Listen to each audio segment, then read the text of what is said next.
So we're going to open our event with a keynote address from Valerie Gordon, who is on the board of Cuenca Los Ojos, a 121,000-acre protected area on the border. And Valerie's conservation work spans over 2 decades of projects, both focused on endangered species, water, rangeland, and wildlife habitat in the US and Mexico. And so she's going to provide a brief overview of both that work, that passion, and that process. So please welcome to the stage Valerie Gordon.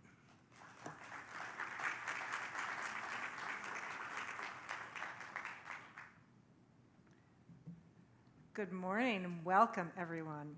I am thrilled to be here, and I'm also really thrilled to see that we have a lot of others in the room, because that means we're not just speaking to the choir.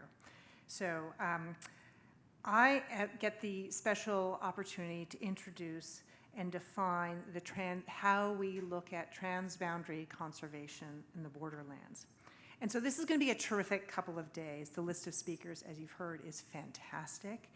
And I am really excited, and I hope that we all have a chance to expand how we think about the borderlands and how we can find solutions to protect this very precious landscape.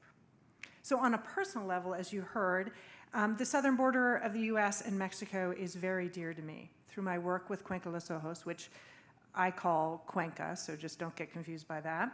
I've witnessed on-the-ground transformations that can occur only when dedicated people come together for a common cause.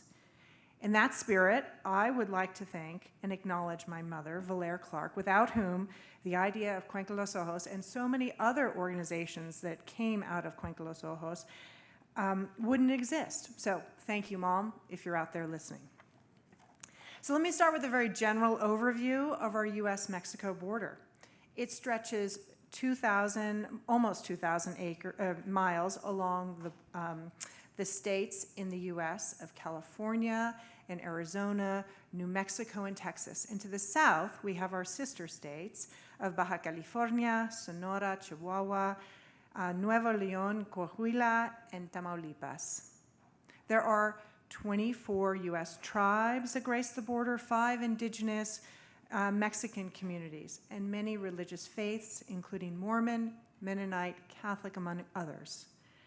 There are private, state, and federal landowners, all of whom are stakeholders in the prosperity and success of these lands. There are 40 cross-border aquifers, and this is really important to understand. And they cross from the border of California to New Mexico, and there are 4 major rivers. These are waterways that don't know geopolitical boundaries.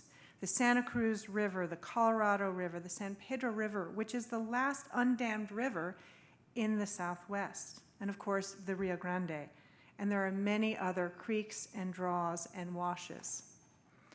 Our southern border spans 6 ecoregions, from the California coastal, the Sonoran Desert, the Madrain Archipelago, the Chihuahuan Desert, the southern Texas Plains, and the western Gulf Coast Plain, making this region one of the most biodiverse hotspots on the planet. These ecoregions are home to many endemic species, some of which are threatened and endangered, and they provide vital habitat for terrestrial and migratory and avian migratory species. The late, great E.O. Wilson declared that this region was of paramount importance and in great need of attention and most definitely protection. But despite the beautiful backdrop of vistas and landscapes, for many, the borderlands might be considered flyover country, forgotten by those who don't live there. This narrative is further reinforced by the predominant headlines involving illegal activity surrounding drugs, immigration, trafficking, which, by the way, everyone should understand impacts communities on both sides of the border, not just the US.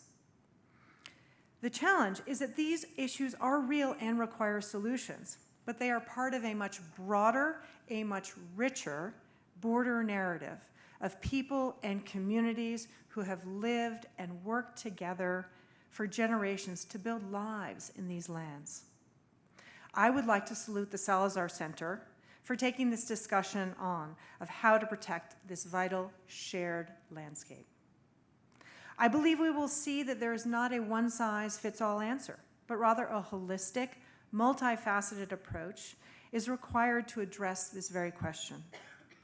Along the shared landscape that is the border, there are various needs and opportunities, and of course challenges.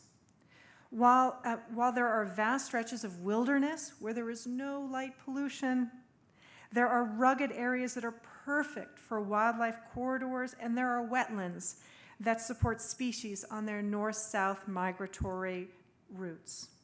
At the same time, there are complicated needs of communities, local, federal, and state governments. There are at many times competing interests for a limited set of resources. That said, I am continually impressed at the dedication of people and agencies and NGOs and of course funders who are committed to seeing positive solutions happen. I believe that through partnerships and creative approaches, we can find ways to protect and restore and share these borderlands. I will entreat the policymakers who might be part with us today to consider the quieter voices when decisions are being made.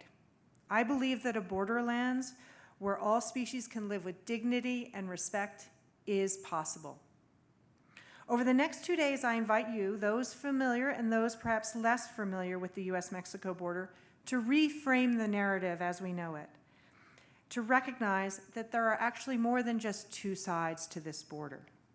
In that spirit, I would like to share with you some of my personal experiences in the borderlands. Cuenca's preserve is 121,000 acres, as you heard, and it runs along approximately 30 miles, or about 1.5% of the border, and we are in the state of Sonora. We are within an area known as the Sky Islands, which is a 47 million acre region characterized by these amazing forested mountain ranges that rise up from a sea of arid, flat desert grasslands. This is just one of many critical habitats in the borderlands. I came to know this land about 30 years ago when my mother learned about a riparian system that was being severely damaged. The native fish populations were at risk, and my mother decided to attempt, at the time, seemingly impossible, which was to protect and restore a river system south of the border. She believed that if she could restore this riparian area, the larger landscape would benefit. These were the beginnings of the Cuenca we now know. And some decades later, I'm pleased to say that more than 5 miles of stream flow freely, tens of thousands of grasslands have been restored, and thousands of acres of forest are healthy once again. And this is just the beginning of our work. All of this was accomplished by using ancient water infiltration techniques and soil stabilization techniques. In the early work of Cuenca, I remember that the roads were really rough. So instead, we would actually drive across the border through the washes. These were drainages with cut banks of over 30 feet, and they're 30 feet high. And a lot of these dry washes were used as illegal highways because vehicles and trucks could fit in the washes. With the high banks, you couldn't see them. Over the following decades, through literally a ton of restoration and erosion control work, these washes started flowing again. So that is the same location, if you can notice. The landscape's recovery was so intense, and as you can see, jungle-like, that we started referring to this dense brush as the green wall between the US and Mexico. One of Cuenca's neighbors to the north is the San Bernardino Wildlife Refuge. We share an important cross-border wetland, or ciénaga, and have worked together for decades to restore this valuable desert resource. Prior to the current wall, a more wildlife-friendly and monsoon-appropriate boundary marked the international line, but things have changed. Unfortunately, part of the ciénaga and the dense vegetation it supported was masticated to construct the current border wall.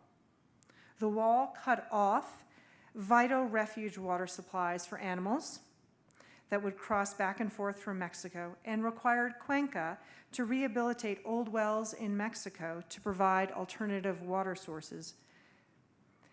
It has damaged part of the ciénaga that took several decades to restore, and the wall creates hazardous conditions during monsoon rain events.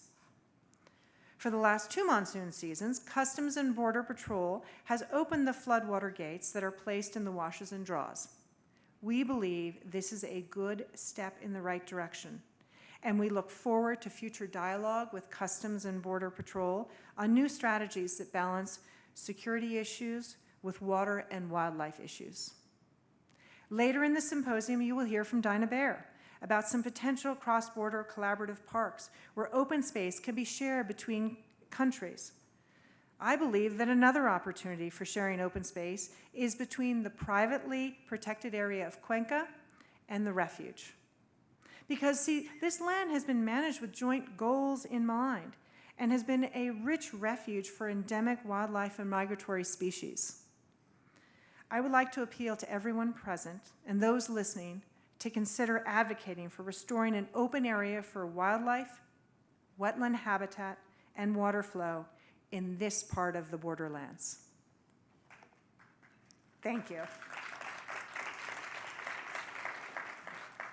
I wanted to share these reflections with you to provide additional context to the current reality that many of us are facing with the impact of a large metal wall that can be cut through, it can be climbed over, and it gets severely damaged during big rain events. It is an obstacle that has cut off water supplies and corridors for migratory animals. It has destroyed ecologically pristine habitat. It has decimated border communities that have thrived for generations. But despite these challenges, I remain full of hope that the people in this room, those joining us virtually, and others around the world will rise to meet the challenges presented in restoring these arid shared lands, keeping water on the land, strengthening communities, protecting wildlife, and upholding the rule of law. As you will listen to the various presenters over the next couple of days, I ask that you listen to each with curiosity, with open minds, and most importantly, with awe, due to the important information each will be sharing with you. You will hear from speakers discussing culture and water and connectivity and biodiversity and partnerships and conservation funding and border policies and philanthropy. You will learn about various cross-border alliances, tri-national commissions, international NGOs. And you will hear from universities and private entities, funders, and local and regional groups who have all taken courageous steps to heal, repair, and rewild these lands. I especially, again, want to thank the Salazar Center and the Symposium and Ambassador Salazar for shining a spotlight on this environmentally critical and culturally important part of our country. In this age of division, I offer that these borderlands offer us a place to come together. It is a place to heal, a place to achieve real solutions for people and the environment. It is a place to collaborate. It is a place to reflect. It, most importantly, is a place to marvel at the amazing life that exists throughout these lands. It is a place, I believe, will no longer be forgotten. In closing, my hope is that for all of you, that you will leave the symposium with a newfound and newly reinvigorated respect and understanding for both the challenges, but most importantly, the opportunities of these borderlands. There is not a black and white definition of transboundary conservation, but rather it is a mosaic of deeply connected landscapes and people working tirelessly to protect these lands for future generations. Ultimately, I believe there are more than two sides to this border, and I invite you to immerse yourself into all of its wonders. Thank you, and enjoy the symposium.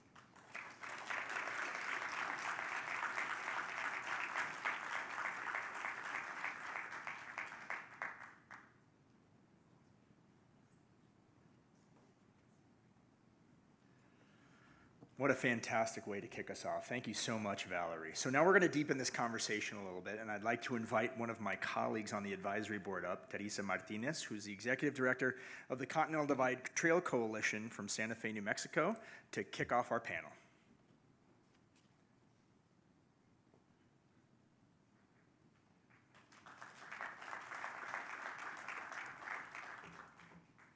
Thanks, Luis, and good morning, everybody. Buenos dias. There we go. Okay. Is this thing on? Anyway, thank you for being here. As we explore the connections critical to the communities who live along and within the Borderlands region. The Borderlands area, or La Frontera, is an area enriched by the complexities of shared histories, ever-changing boundaries, and a diverse and deeply connected community itself. It is also a place where the landscape influences the community connections as much as those connections influence the landscape. It's also why it creates a unique opportunity to expand the conservation lens to not only just look at natural components of the region, but the human, social, and cultural components as well. Hopefully helping us share what makes La Frontera so special, so beloved, and also so complicated, and why its protection is so critical.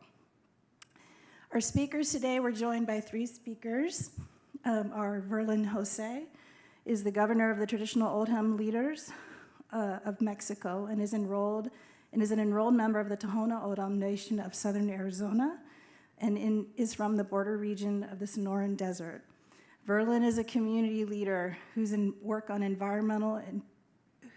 work includes work on the environmental, border, and tribal issues. Our second speaker in this panel is Irasema Coronado, who is the director and a professor in Arizona State University's School of Transborder Studies, where she is focused on the impact of the deportation process on families and children, environmental cooperation, and the U.S.-Mexico border politics. She is the author of Frontera No Más Towards Social Justice at the U.S.-Mexico border, and several other publications focused on the region. Finally, we are joined by Erick Meza, who is the Borderlands Coordinator for the Sierra Club Grand Canyon chapter. His work focuses on environmental justice and the intersection of politics, economics, migration, race, food systems, and the natural environment in the Borderlands. And with that, I'd like to invite my wonderful colleagues up to the stage, and Irasema will be joining us electronically here on the screen. And we might take a moment to get up here.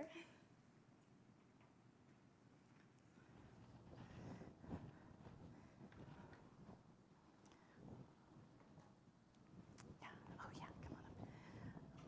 We're also going to be joined by Valerie up here as well.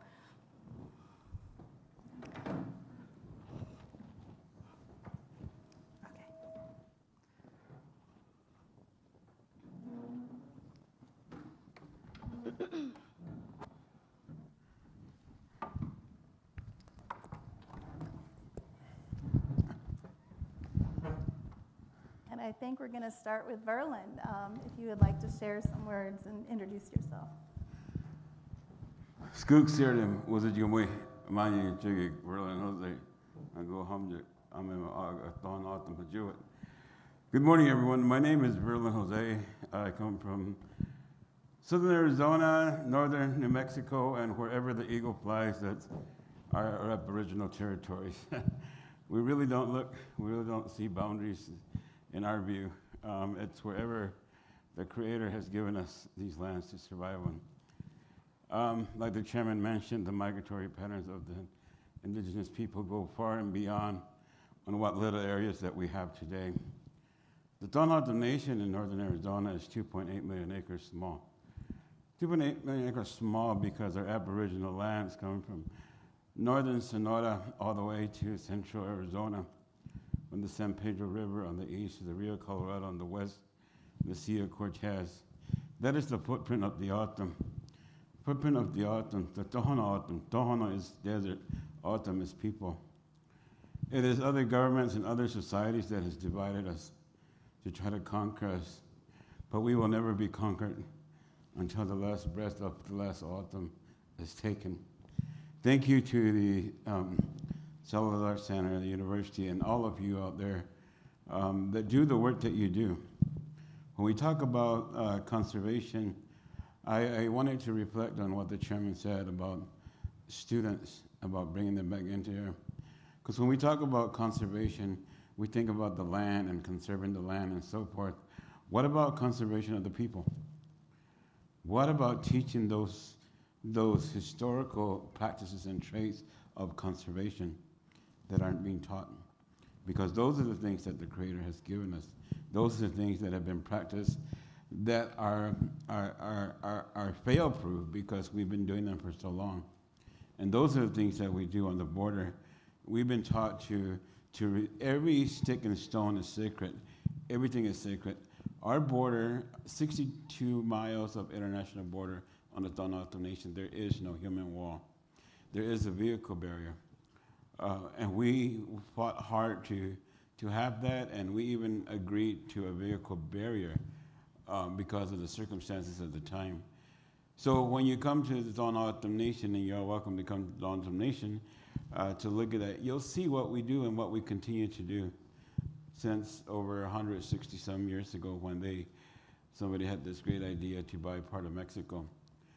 Whether we're in the United States or in Mexico, it's just our land. It is Mother Earth. It's the land that we belong to, the land that we come from. And so I'm thanking you for the opportunity to share this morning.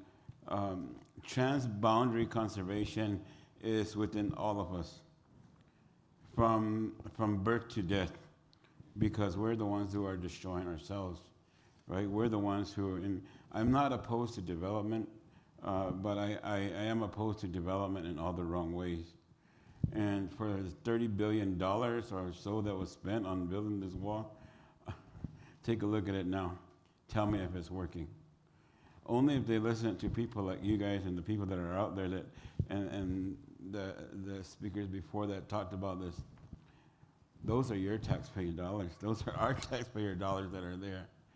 But like they did when they built the vehicle barrier, and they came and they asked us, it took several years before we agreed, and we told them. And then they came back and they said, we have a better idea, and we have a better idea. But in the end, they went back to revert to our original idea that we presented. It's because we know the land. It's because we cannot stop the migratory patterns of the animal. We cross daily for ceremonies. We cross domestic, religious, ceremonial purposes. We cross that. And like one elder said, we will never be bound by boundaries because prayer knows no boundaries.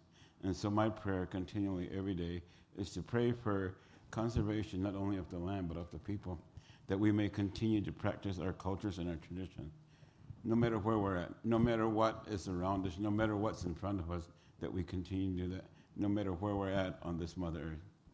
Thank you for having me this morning.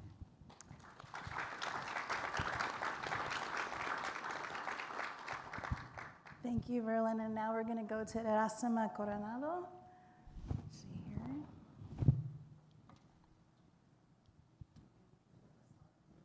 Irasema,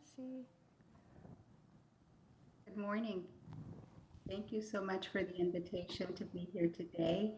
I want to show you very quickly a slideshow. I hope you can see it. Can you see it? Not yet. Now can you see it? Not yet. No, that's The challenges of... sharing the screen, I'm not sure.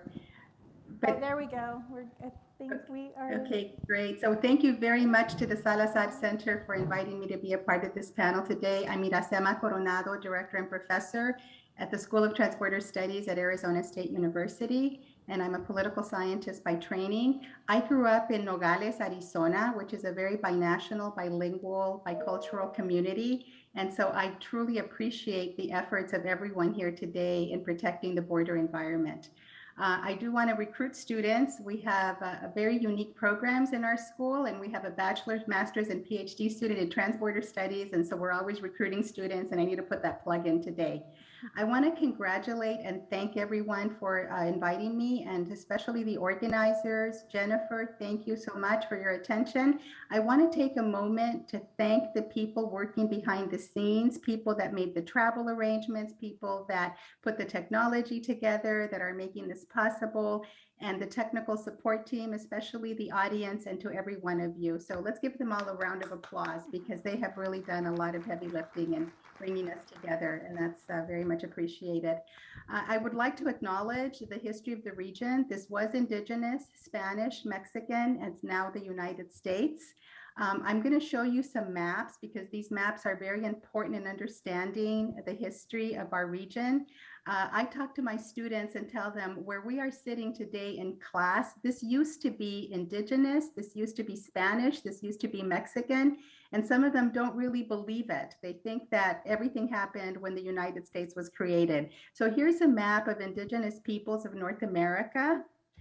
Here is a map of the Spanish Empire, which includes all of the, Colorado, California, New Mexico, Arizona, Texas, et cetera, et cetera. And here's a map of Mexico before the War of 1848. And if you look carefully, you will find some of the communities that we live in today.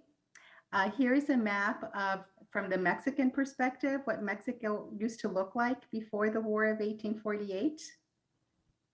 And this is one of my favorite maps. It is of the US-Mexico border region, and it includes the communities, the indigenous communities that live in this region. And so I really treasure this, because I think it's very important.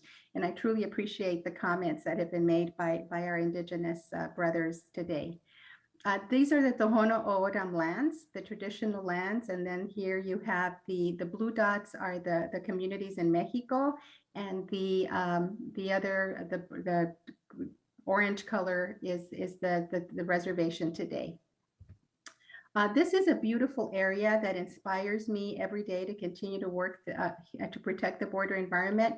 Ken Salazar was instrumental in working, this is the Big Bend region in Texas, and he was instrumental in promoting binational cooperation of this very special protected area. So I would encourage all of us to be inspired by these kinds of images, as well as the images that Valerie posted. I'm very excited to be a part of it. So this is my source of inspiration every day. I live in the Sonoran Desert. I'm a product of the Sonoran Desert. And so I strive every day to protect my community. So I contend that protecting the US-Mexico border environment will lead to positive outcomes for the well-being of the region and border residents.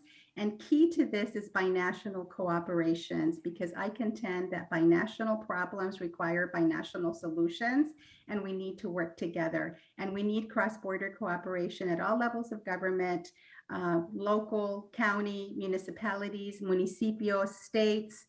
We all need to work together to promote environmental cooperation. It also requires citizen-to-citizen diplomacy. So it's people like Valerie, people like Luis, people like Chairman Jordan, to come together and bring these things to fruition. I am so happy to see that we have someone from the private sector, and I wish that in the future, we have more people from the private sector participating, because they too need to be part of this solution. I'm glad that academics are here, but at the end of the day, we need political will to bring about solutions to these problems. I have been working as an academic for almost 30 years, and I have been working on these issues for a long time. And a couple of months ago, I was reconnecting with some friends. I was recently appointed by the US EPA to serve on the Good Neighbor Environmental Board. And I had served on this board back in 2002. And a friend of mine congratulated me, and he said, "Oh, I'm glad you're back on the board." And he said, "Let me share with you a document that you and I wrote 30 years ago." And he said, "These are the recommendations we were making to EPA at the time. And you know what? They're the same recommendations that we're making now. Address the issue of the flooding during the monsoon season in Nogales, Sonora, and Nogales, Arizona. That has been a problem ever since I can remember, and it's still a problem. We have the solution, we have the engineering, we have the technology, we have the know-how, We just don't have the political will to bring that to fruition. And every year during the monsoon season, people lose their lives because we don't have the adequate infrastructure to address that.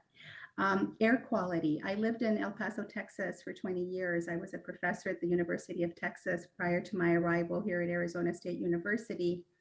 And I realized that the air quality there was a trinational issue. It included the Isleta Pueblo del Sur, New Mexico, Chihuahua, Texas, and there were people working together, but it's still a problem. El Paso has some of the worst air quality in the country today, and we've been working on this issue for a long time. Another problem is the wastewater problem in Tijuana that finds its way to the San Diego beaches. We say that the effluent affects the affluent, and then that becomes a problem. And basically, the solution there is to expand the water and sewer infrastructure in Tijuana and build wastewater treatment plants that work. The problem is, again, we have the solutions, we have the engineering, we have the know-how. It's the lack of political will to bring that to fruition. We also have many rivers that are in crisis. The San Pedro River, the Santa Cruz River, the Colorado River, I think is an issue that requires special attention because of the drought and because of the overgrowth in cities like Las Vegas, Los Angeles, Phoenix that rely on Colorado River water. Over 40 million people rely on the Colorado River, and we are extracting that. Years ago, I visited the Cocopah Nation in the Yuma area. I met with one of the elders, and he shared with me how sad it was to not have water in the river, and that they are the river people.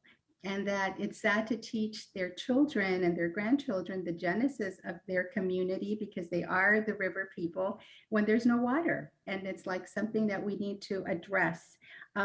Still in Texas today, we have 500,000 people that live in colonias that do not have water and sewer infrastructure that affects their environmental health and their well-being. And again, we have the solution. We know what to do. It's give people water and sewer infrastructure, but it's the lack of political will.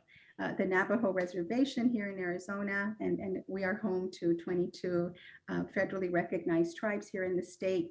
They too don't have running water. And it's sad because they see the Colorado River flowing, but they don't have running water in their homes.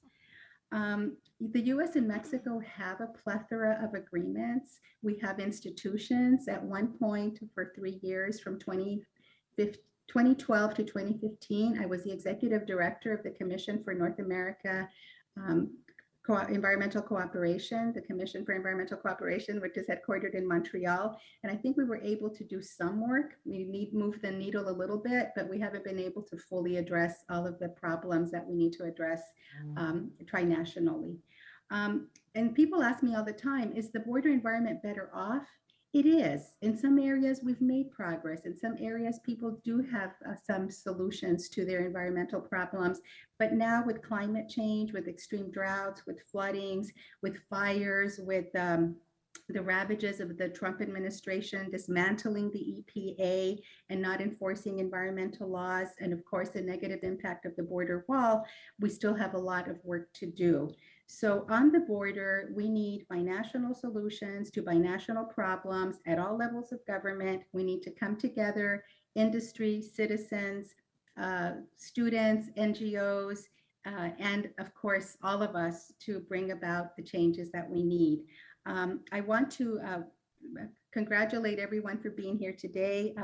Chairman Jordan, I thank you for mentioning that we need to include students. We need to cultivate future leadership in this area.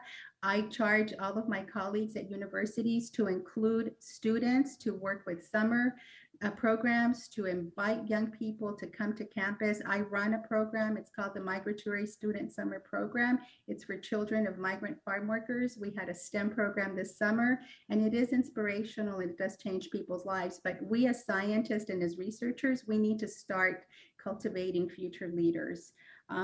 Again, thank you all for inviting me. I look forward to our conversation. I wish I could be there in person. I do feel the warmth and I feel the energy in the room via this technology.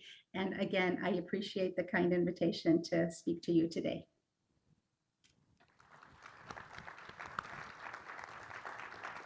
Thank you to Irasema. And now we'll hear from Erick.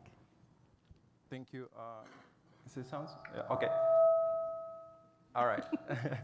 Hi, everybody. Thank you for the introduction. Let's see if we can put up some slides that I brought.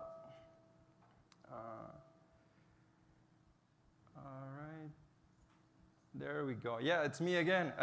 Yeah, my name is Erick Meza. I use he, him pronouns, and I am the Borderlands Coordinator for Sierra Club, and I'm based out of Tucson, Arizona, which is the ancestral land of the Tohono O'odham people, Pasco Yaqui, many other tribes that might have called this place home. I'm super excited to be here in Denver. It's my first time, and I'm super just thankful for the people that put together this wonderful event. And as I come from the Borderlands, you know, I chose this map to show to you where I'm from. It is a map that represents the Sonoran Desert. And I chose that particular image because it doesn't show any borders. You know, you can actually see the beautiful land from space. And it actually, if you look at the image carefully, you can almost see the edge of the Sonoran Desert there. And that's our home. And I think it's, some people think about the Sonoran Desert like this, almost like wasteland, people that have never been there. But it's the most biodiverse desert in the world. And it is an amazing place. I really, my family history, my ancestors have always lived there as far as I can trace them, you know. Interesting enough, my grandparents were actually born on the US side of the border, and they migrated south, looking for better opportunities, you know. My grandfather from Tucson and my grandmother from Ajo moved to Mexico, you know. So it's like, it's interesting to think about that migration used to be backwards back then. Could change in the future too, you never know, right? So this biodiverse region, there's so much to talk about, and we're gonna have great speakers to talk about the wonderful things of the desert and some of the things that are happening. But today I wanna share a little bit about the culture of this place, you know. It's so hard to really like come out with a way to explain culture of the Borderlands, you know. I like break my head. There's like so hard to define it, you know, because I think for me there's two words that can define it. It is complexity and diversity. Those two words for me have been the ones that work the best to try to start to define the culture of the Borderlands. There is so much to see there, there's so much to learn, and I chose that particular picture, which is an altar, you know, an altar that it is usually a celebration for Day of the Dead. Some of you are familiar with it, and if you look at the image, you might think it was taken in some place in southern Mexico, Oaxaca, or Michoacan. But this is actually from Tucson, Arizona. You know, in Tucson, we have a big celebration called the All Souls Parade, where everybody gets together, paint their faces, and goes out and celebrate the ones who have gone before us. I really love this because this is something that really like unite the culture on something that we can all relate to, which is life and death. You know, I think this is very important because we continue to figure out ways that we're different, that we can separate from each other, and when we should be focusing on the things that unite us as cultures. And I think life and death, it is so important. This particular altar in Tucson, it is also has a very important element, as those white crosses that you see there. Those white crosses represent a lot of the lives that have lost in the Sonoran Desert, because the Sonoran Desert as a source of life it is, in recent years has become a source of death for a lot of people that, like some of us and some of our ancestors, are trying to migrate looking for better opportunities as well. So this is a remembrance of all those people that started those journeys, you know, and couldn't make it in that search for a better life. So for the culture in the Borderlands, like I was saying, is so diverse. We got so much things going on. Like we talk about language, you know, the melts there. We got English, Spanish, but we got Spanglish. We got food, we got Mexican food, American food, we got Tex-Mex food, and all these kind of hybrids. We got beautiful art, we got mural paintings all over that represent the culture of the Borderlands. We also have, what else? These traditions, I mean, and the list can keep going and going, you know. At the same time, you know, I think in recent years, you know, the increasing militarization of the borderlands has really put a dent on the way that the people celebrate the borderlands, creating a really intense environment. You know, we live in the most surveillance area of the world, I mean, on the United States, which is the Tucson sector. So it is really hard for communities, you know. For communities, I wanted to share this quick story with you. This is what you see in the picture right now is Jose Antonio Elena Presente, and he is a 16-year-old boy from Nogales, Sonora, that was walking on the Mexican side while he got shot, accused from a border patrol that he threw a rock at him, got shot 8 to 10 times on the back. You know, there's no justice there. Jose Antonio really represents the pain and suffering and those deep wounds, cultural wounds that also the borderlands communities suffer, you know. It is really hard for border communities, people of color, looking out at their surroundings and getting people arrested, you know, people that looks like them. So there is this tension also, and all these issues that we face, all this stressor on border communities that besides being this rich cultural place, it also makes it really hard for people to live there. This picture right here is Friendship Park in Tijuana. Some of you might be familiar with this space. Bi-National Garden, a really wonderful effort that you'll be hearing about how can we really create these bridges of collaboration instead of trying to continue, try to build these walls of separation. So I think even so, you know, there is this physical barrier that tries to divide this landscape. I think there is a huge overlap, you know, that brings these communities together. And it is really wonderful to see. I kind of was asked to finish my talk with like a little positive note, you know, and it's hard to get on a rant and also like talk about all the negative things, you know. But one thing I have the privilege to work with recent days and recent years is with youth from the borderlands. And let me tell you, you know, that youth from the borderlands are youth that don't take things for granted, you know. They really live the struggle that I was mentioning on a day-by-day basis. Have to cross that border back and forth every day to get to a better education. They have to really like live through that surveillance.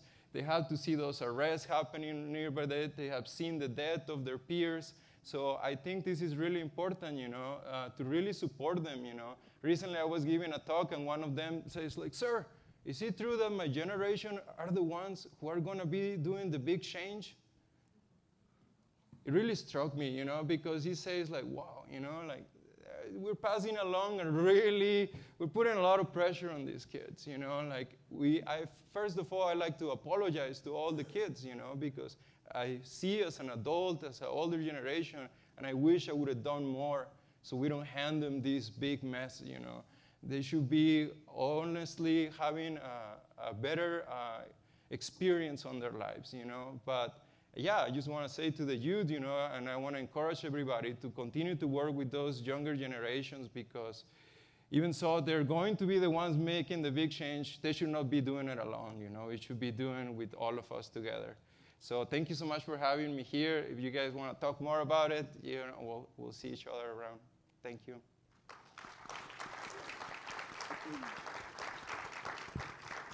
Thank you, Eric, and thank you for all the shared words. And now we get to have some really good conversation.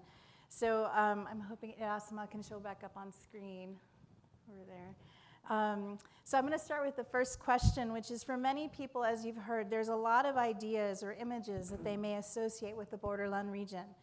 For those of us who live and are deeply rooted in the places that we call home, we experience it very differently, as you've shared.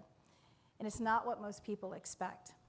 So from your perspective or the work that you do, what is the greatest threat to and the greatest opportunity for the landscapes, communities, and resources along La Frontera in today's world that you face?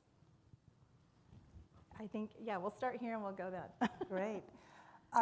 Well, I come from this, and Cuenca Los Ojos comes from this, from very much a wildlife migratory and a water traveling perspective. And so the physical barriers are very limiting when it comes to that. And there are, I think, are lots of opportunities to amend those physical barriers. I mentioned earlier today some potential of opening some areas for wildlife corridors. I think, and as well as for water corridors. And that is a key struggle that we have. We can do all of the restoration work and rewilding work that we have done in the past. We can continue to do that, but that will not be effective if that range is limited by a barrier. And I think there are opportunities to open that up and to think creatively. As I mentioned before, the barrier is, such as it is now, is new. There was an effective barrier, or there was a vehicle barrier that allowed for migratory corridors to continue and for water to not be interrupted. So that's the main factor that we have. Thank you for the question. The greatest threat that I see, I believe, is the lack of knowledge. We are so educated and maybe overeducated that sometimes we miss the big picture. With all the policies, whether they're United States or Mexico, international or global policies that we have out there, it actually is a roadmap that all of you and others before us have put together on conservation and so forth. So I believe that the greatest threat is the lack of knowledge. Whether it's the United States or whether it's Mexico, Tohono O'odham land, it's beautiful. It's beautiful, and I travel back and forth a lot. I was there last week. I'll be there again when I go back on Saturday and so forth. And we talk about all the dangers in Mexico and all the things going on in Mexico. And I shared this the other day when someone said, "Aren't you afraid to go to Mexico with all the things going on in Mexico?" I said, yes, but I'm more afraid of America. In America, you go to the movies, you get shot. You go to school, you get shot. You go to Walmart, you get shot. In Mexico, they kill you for a reason, right? You interfere with them, you get in their way, they kill you, And so no matter where we're at, I think it's the lack of knowledge of what we need to do to really live in a global environment that will be productive, and that the kids don't have to have that. We're putting all that, as my brother said, on the up and coming adults of society. If we have that so much knowledge in there, then why don't we do the things that we need to do? With all the technology and all the education in the world, couldn't it tell us that a border wall will not work? Couldn't we look around the world and the many border walls that are built and see if they were ever 100% effective? I think we all know the answer. So what can we do? We talk about education. We talk about education and preservation and all those things that we've been taught from the day that we were born. How to respect the land, how to respect each other. And when we talk about barriers that are created, I think we also need to think about not only the physical barriers, but the mental and the emotional barriers that we put before us, because we don't see those things. And that is causing the destruction of society nowadays. All those, I can go on and on and on about these things, but I think the greatest threat is the lack of education of the beauty of the land, the beauty of the people. And since the Creator placed us in these different regions, we know what that is. We're not going nowhere. We've been here for time immemorial, and we'll continue to be here till we all disappear. You and I as well. But right now, we got a lot of work to do. And to follow the footsteps of those that have walked before us. It is our responsibility to continue to walk in that. And I thank each and every one of you, and I thank you for the question, because if we really think about it, yes, the issue is the barriers that stop the migration of not only animals, but human beings as well, too. But I think that can be conquered by educating the proper authorities, powers to be, and people in general on the beauty of the land and how we need to continue to preserve and conserve this for not only our generations, but the generations to come. we are destroying our mother, and we need to unite together to preserve it and leave it for the future generations so they won't have to be the ones to carry that burden that we're putting before them. Thank you for the question. Thank you, Verlon. So for Erick and Irasema, maybe you could also share in this vein of sharing education and educating people about the places that we love.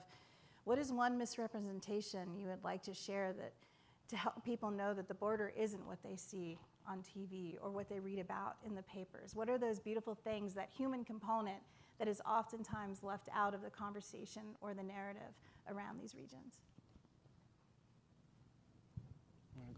Want to go, Irasema? Oh. Sure, thank you so much. So I think one of the things that we all need to address is the negative social construction of the border that's promoted by the media and politicians. Here in Arizona, we're in campaign season, and every politician is talking about the terrible situation on the US-Mexico border. And I would like to focus on families that live on both sides of the border, businesses that thrive on both sides of the border, the economic interdependence. US communities on the border rely on Mexican shoppers and consumers to thrive. We're now beginning to see the impact of COVID and people not being able to come to the US. That has brought down the sales tax revenue of El Paso, of Nogales, of Douglas, of Calexico, and then the city is unable to provide services. So there's this economic interdependence that is never addressed. Maquiladora businesses in Mexico. We have 500,000 people, no, I'm sorry, 1 million people working in Mexico assembling all of the technology that we enjoy. Cars, computers, aeronautical, all kinds of things. And these people are working 9 hours a day, making $5 a day.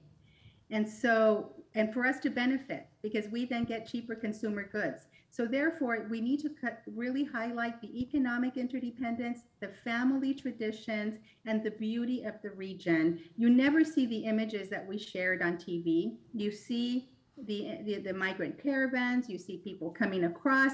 Well, we need to examine US foreign policy, because that is the result of US foreign policy in the region that is leading to people leaving their countries. And so it's not just a border problem, it's a global problem, and it's something that we need to address holistically. I am inspired by young people, but I also sense that young people are afraid and that they are really worried about the future and that they do carry a burden. And so we need to do what we can to work together to bring things, in a more positive direction. But thank you for the question. Yeah, just to add, I definitely agree with all the things that have been said. I feel that there is this lack of accountability for this country to really, when we look at the border issues and we use them as political prompts, that tend to criminalize all of the migrants that are coming into the border area. Without acknowledging that the reason that we're able to go to the store and afford a 75-cent pound tomato, it is thanks to the cheap labor, how hungry this country is for cheap labor, and it's able to maintain the economy that we all get to enjoy. So I think it is changing that narrative, and really thinking about appreciating. Also, as we get to see more border communities, how all these stressors, we're absorbing all these migrants coming from. It used to be mostly like Mexicans trying to cross. You go to the border now. In Arizona, you find people from all over the world, mostly like right now in recent days being Cuba, Venezuela, Colombia, Africa. I mean, a lot of different people just like coming through these borders looking for a way to find a better life, and we continue to criminalize this. And we can see the political stunts showing up at the border, promoting border security, or BS, like I like to call it. And then they're like, and then the problem is that when nobody is really offering any immigration reform solutions, it is just focusing on putting band-aids here and there, but not addressing the root causes of why people are showing there in the first place. We got people like migrating their countries. You know, it's not hard to leave your country, everything you love, and your family leaving behind, you know, and go to this trek. I mean, nobody, if you ask you, go ahead and do that, I'll be like, hell no. So unless you really, really need to do so, you know. So people is forced to leave their homes, but global warming is a big thing. You know, we might see it as a thing of the future that might come, but for some countries it's already happening as we speak. You know, hurricanes affecting these countries. And as a country, we are the one who produce the most greenhouse gases, you know. So there is an accountability that we need to make sure that we do in order to change this border narrative. Thank you. Thank you, Eric. So something that all of you mentioned is that the borders have been moving for time immemorial almost. And I wonder, it's a place where the borders have always been defined by spaces that have moved while the people have not. How have these constant shifts of the physical border affected the identity and connections of your communities? And I'll let whoever wants to start. How are they affecting our communities? They're affecting our communities deeply because our age-old traditions and customs are not being practiced like they used to because of those barriers. Some are afraid to go into Mexico because of fear that they may not be able to return. We have 3 traditional crossings on the Tohono O'odham Nation where Tohono O'odham are allowed to go across the border and return, and only Tohono O'odham. And you're not going to find any policy that authorizes that. I guess you would call it a gentleman's handshake or whatever, if that's what it is.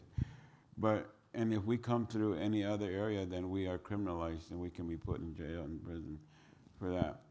It's changing our people because the Creator has given us these responsibilities to do, not only for us, the Tohono O'odham, but for the world, to keep the world in balance.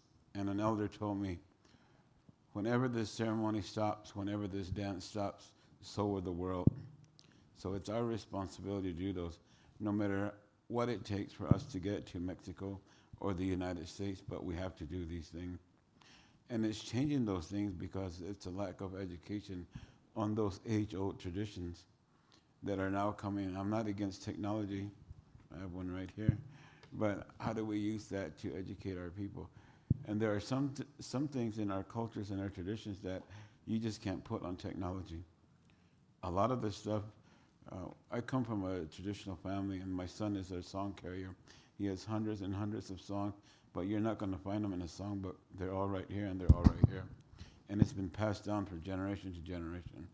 And that's what keeps us strong. So the shifting in the border and the things like that is the challenges that we see on everyday life for domestic purpose, for religious purposes, and for cultural and ceremonial purposes. I just came from a 5-day journey that we do to Magdalena, Mexico, and we sleep on the side of the road. And for a long time, the group, we had 200-some people walking, and there are hundreds and hundreds of people that do this. But this group went really low because of some of the issues on the border, and now it's beginning to go back up because people are they're beginning to feel that, okay, Mexico isn't as bad as they say it is. And the shifting of those issues is that we have to go through the ports of entry and the traditional crossings that we used to go a long time ago. We can't. But what I'm happy to say is that for the Tohono O'odham Nation, we do not have a human wall, and we will continue to stand firm against that until we're no longer able to do that. And I want to thank the tribes, because the tribes is the ones that really united to help us out. A lot of things that we faced, and I remember several chairmen of different nations saying, at the time I was the vice chairman of the nation, they said, Vice Chairman Jose, whenever you're ready, you give us a call and we'll be there. And whether that's in a negative or a positive environment, but I think the positive effect that we need to do is we need to continue to push these, to change the narrative, to change the policy about the border and so forth like that, because it's an ever-shifting issue. Yeah, about the campaigns right now, they're talking about border security and so forth like that. And one of the things that people ask me a lot is that what would you do to change the border regions to solve all the problems? I always tell them, I think there are two things. If I had a magic wand that I do, number one, I think America needs to kick its drug habit. All the drugs that are coming through the borders aren't intended for the Tohono O'odham Nation. They're intended for the cities and towns of America. And they're supported not only by they're using the local folks to do this, but they're actually supported and sponsored by people you probably know that are sitting in offices that you probably visit. and those are the things that we never talk about, you know. The other one is what was talked about, immigration reform. What is immigration reform? I don't know. Do we know? But we need to continue to work on that, because you're right. Who is going to mow the garden? Who are going to clean the hotels? Who are going to provide the produce? In America, you know, we tell our children, go to school, get an education, go to the university. Our children want to work in a high-rise building with all the latest technology.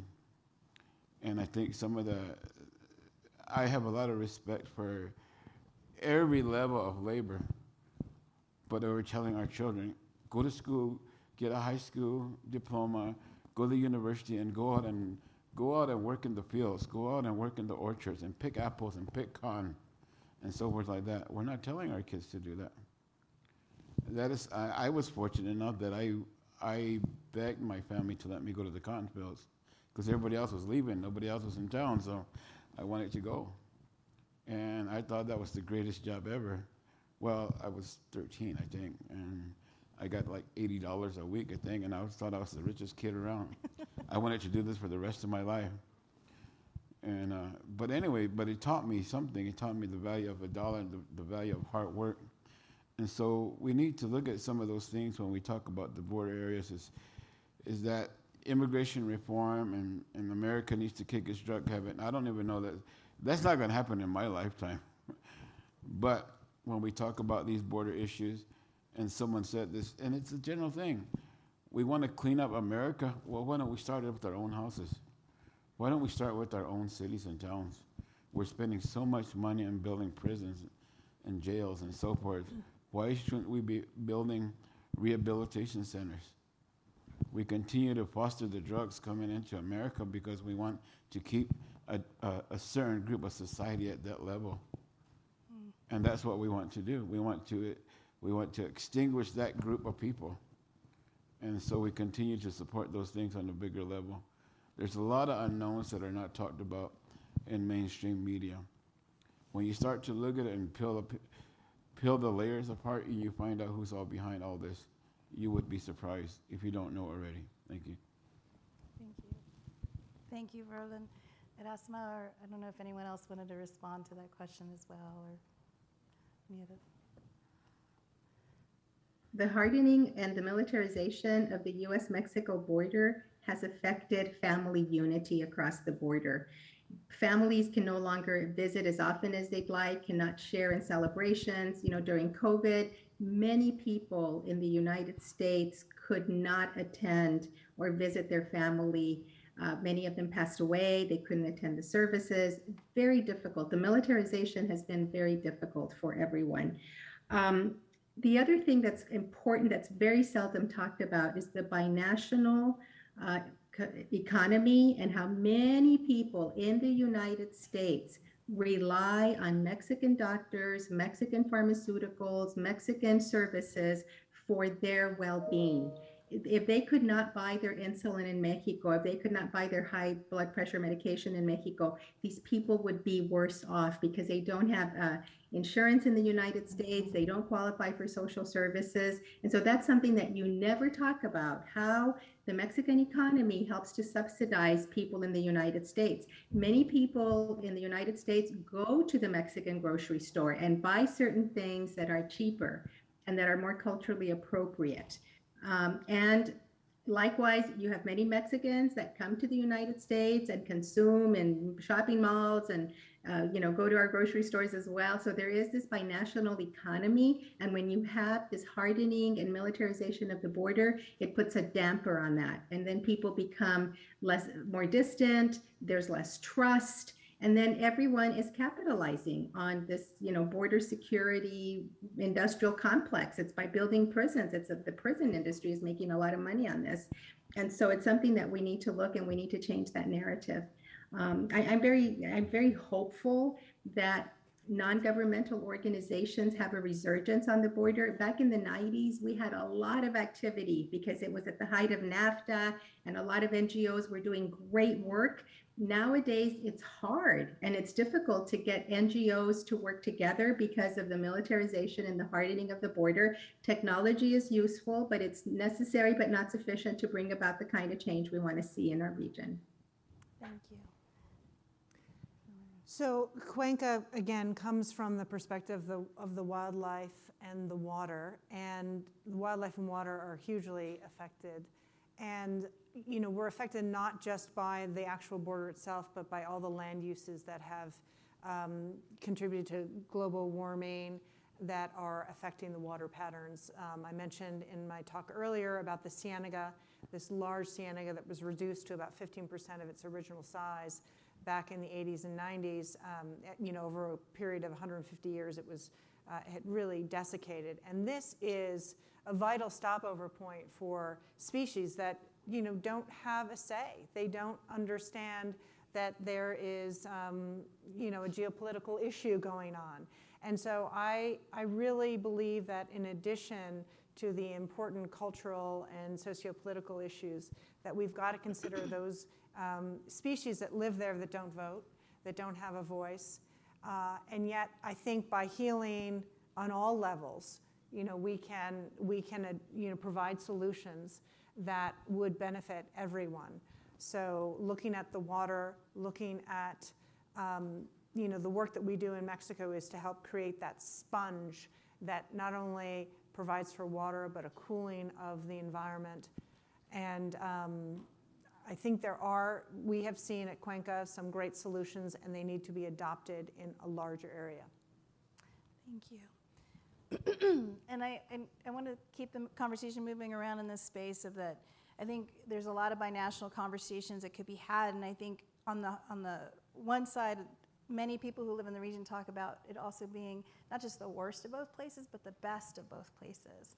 And celebrating sort of what makes it so unique and special and all the beauty that comes out, not just in the landscape, but in the people and the culture and the traditions.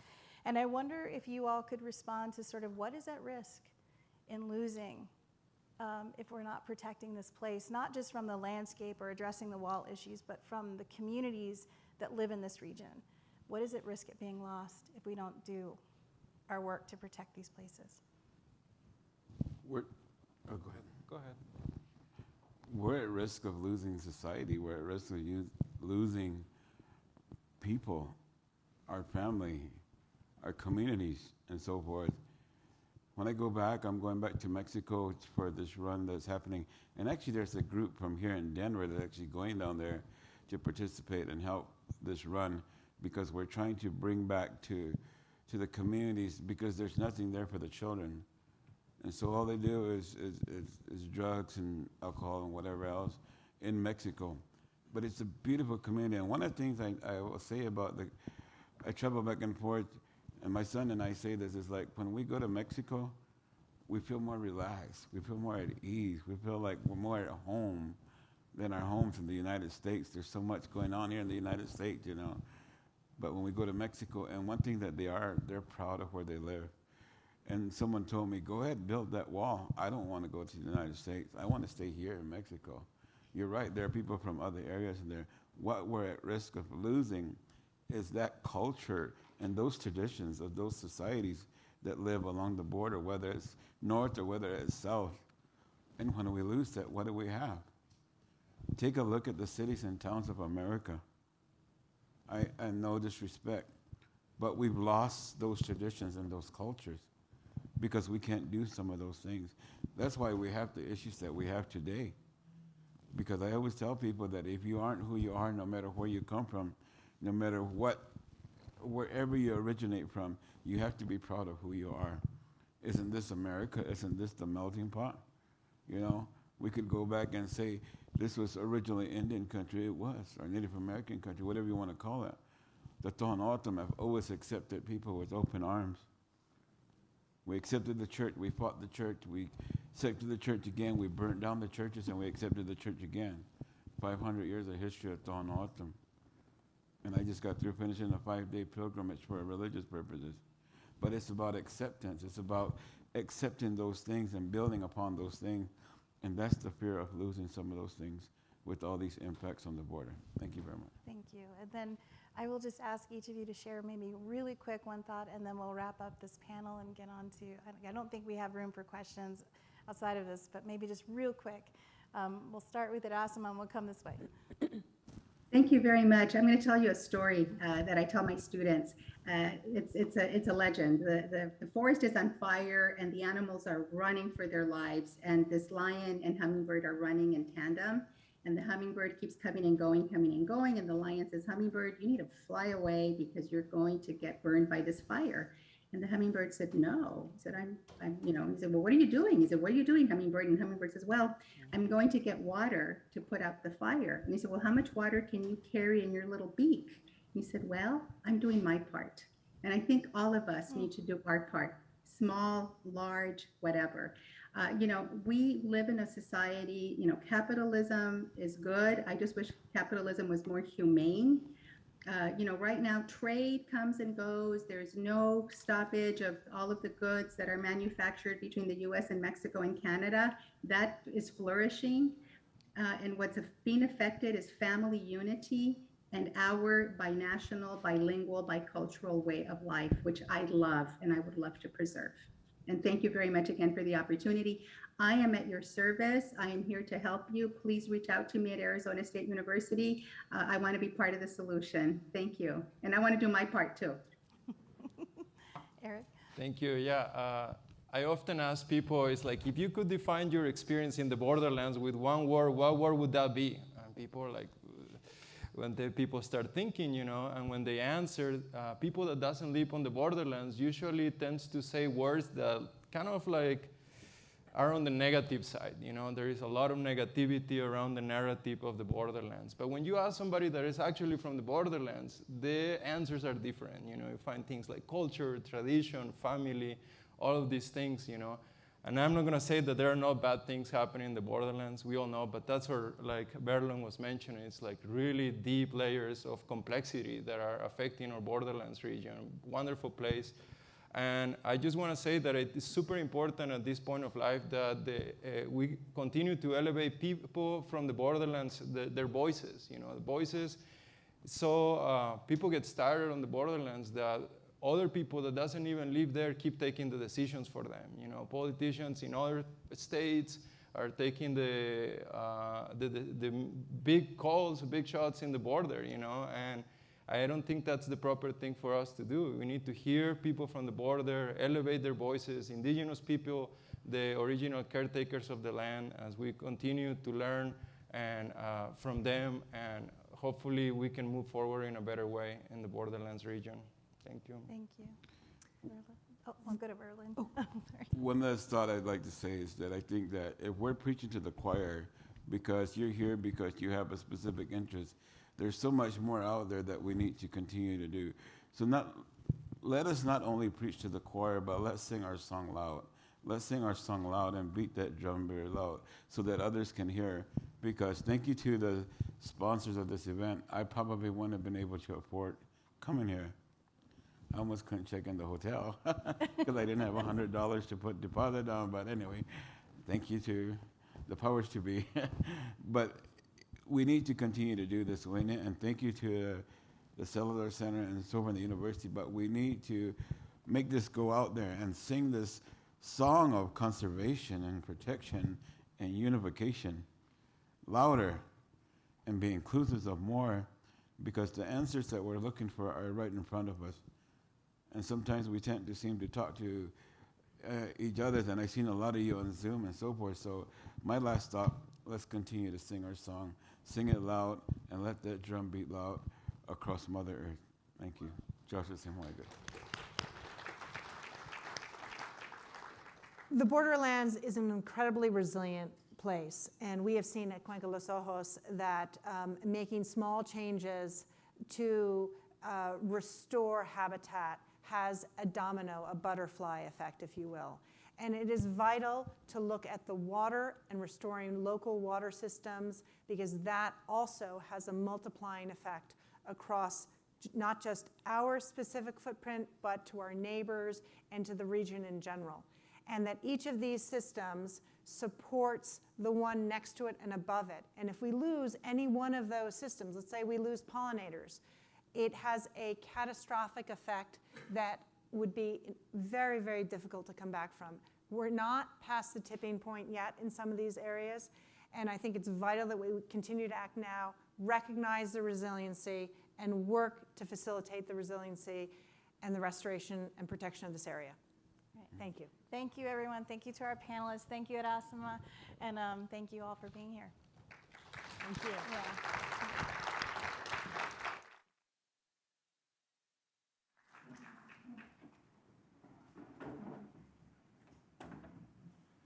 Thank you, everybody. Thank you, panelists. I am always awed and humbled by the wisdom in this room. It continues to inspire me. I love some of the themes that came up. I really like the story about the hummingbird. Sometimes it feels like that's all we can carry, but sometimes that's the thing to start to put out the fire. So thank you for that. I want to share a couple of stories quickly before we invite our next esteemed guest to the dais. So as was mentioned in my introduction, I was the former outdoor recreation industry director for Colorado. And now, after I assume they've finished their coffee, I see my successor in the room, Nathan Fay, and I see his successor, Connor Hall. They keep getting younger and better looking every single generation, so I'm not sure how that happens.